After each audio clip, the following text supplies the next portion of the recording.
जैसा कि हम सब जानते हैं कि इंडिया और यूएस ट्रेड डील काफ़ी ज़्यादा चर्चाओं में है और इससे रिलेटेड क्वेश्चंस तो पक्का आएंगे। तो इसे हमें थोड़ा सा तो डिटेल में देखना बनता है। और आज जो इंडियन एक्सप्रेस में जो आर्टिकल आया है इंडिया और यूएस की ट्रेड डील के ऊपर, जो एग्रीमेंट उन्होंने साइन किया है उसके ऊपर, वो हम उसके बारे में आज हम बात करने वाले हैं। सबसे पहले इंडिया की विल, जो इंडिया ने कहा है इस डील को लेके, इस एग्रीमेंट को लेके, वो ये है कि इंडिया ने रिड्यूस किया टैरिफ यूएस के इंडस्ट्रियल गुड्स पे, सबसे पहली चीज।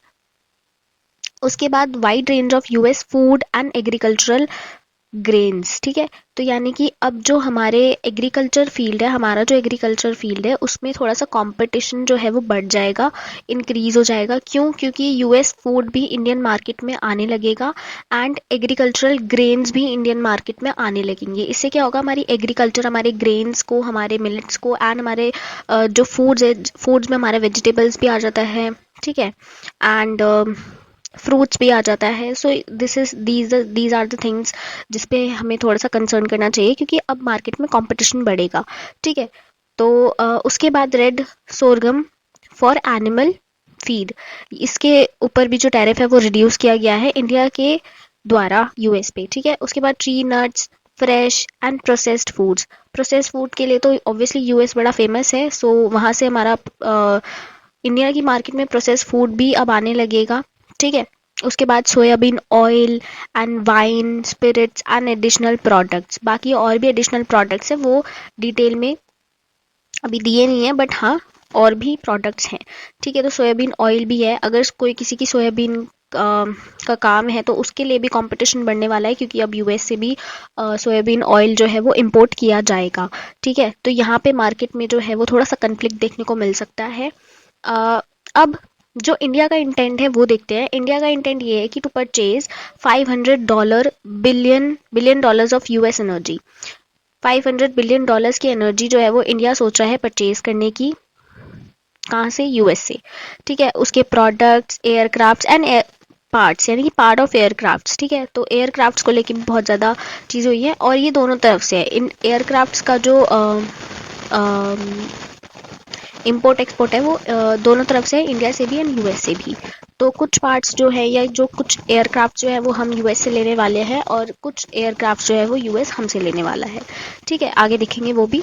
उसके बाद आते हैं प्रीशियस मेटल्स। यहाँ पे एक जो चीज़ है वो प्लस हुई है, क्योंकि जो हमारे जेम्स एंड ज्वेलरीज का जो मार्केट है उसमें थोड़ी सी डिक्रीज हमने देखी है मार्केट में, जो कि अब इंक्रीज होने वाली है, क्योंकि ये अब जो वहाँ पे है, वहाँ पे यूएस में ये चीज़ें एक्सपोर्ट होने वाली है, ठीक है। टेक्नोलॉजी प्रोडक्ट्स है ना, और कोकिंग कोल, ये एक बहुत इंपॉर्टेंट है। कोकिंग कोल क्या होता है ये आप देखना और कमेंट सेक्शन में बताना कि क्या होता है, ठीक है।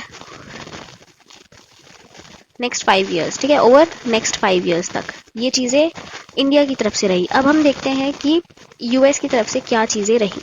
तो यूएस की विल क्या कहती है? यूएस की विल ने क्या कहा है? Apply in 18% reciprocal tariff. अब जो क्वेश्चन मेरे हिसाब से बनना चाहिए वो रेसिप्रोकल टैरिफ को लेके बहुत बनना चाहिए, क्योंकि रेसिप्रोकल टैरिफ एक बहुत मुझे इंपॉर्टेंट टर्म लगा, इसलिए मैंने इसको अंडरलाइन भी किया है। रेसिप्रोकल टैरिफ क्या होता है? टिट फॉर टैट वाला कह सकते हैं हम इसको, कि जितना अगर 18% मान लो यूएस हमें हमारे ऊपर, यानी कि इंडिया वालों के ऊपर अगर 18% हमारे किसी प्रोडक्ट पे 18% लगा रहा है, तो सेम यूएस के प्रोडक्ट पे भी 18% लगेगा अगर वो इंडिया में आता है। अगर हमारा प्रोडक्ट यूएस में जाता है तो 18% टैरिफ लग रहा है, ठीक है। और अगर यूएस का प्रोडक्ट इंडिया में आता है तो उस पर भी 18% टैरिफ लगेगा। अब जिन जिन प्रोडक्ट्स पे उसने रेसिप्रोकल टैरिफ लगाया 18% का, वो देख लेते क्या है। वो है टेक्सटाइल, ठीक है, apparel, leather, footwear, plastic, rubber, organic chemicals, home decor, artisanal products and certain machineries, ठीक है। मशीनरी की भी बात की गई है, कुछ मशीनरीज भी है, ठीक है। अब जो जहाँ पे उसने रेसिप्रोकल टैरिफ जो है वो रिमूव कर दिया है वो है जेनेरिक फार्मास्यूटिकल्स। यहाँ पे एक चीज़ बहुत अच्छी हुई है, हमारे फार्मास्यूटिकल्स को भी मौका मिल रहा है। जेम्स को मिल रहा है, डायमंड्स को मिल रहा है। अगेन मैंने बोला कि इस मार्केट को बहुत ज़्यादा फायदा होने वाला है, इससे एयरक्राफ्ट पार्ट्स पे भी होने वाला है, ठीक है। अब जिस पे उसने टैरिफ बिल्कुल ही हटा दिया है वो है सर्टेन एयरक्राफ्ट्स और पार्ट्स ऑफ एयरक्राफ्ट्स, ठीक है। तो यहाँ पे एयरक्राफ्ट्स का मैंने बोला कि दोनों जगह से है, तो उसने रिमूव कर दिया है एयरक्राफ्ट्स के पार्ट्स पे, और एयरक्राफ्ट्स पे जितना भी टैरिफ है वो रिमूव कर दिया है। तो ये चीज़ आप डिटेल में हमने देख लिया, और आई थिंक थोड़ा ऊपर ऊपर से तो ओवरव्यू सब मिल गया होगा, ठीक है। तो बस यही था आज के न्यूज़पेपर में इंडिया यूएस ट्रेड डील के बारे में, ठीक है। अगर आगे कुछ और आता है तो आगे हम वो भी कवर करेंगे। तो आज के लिए बस इतना ही।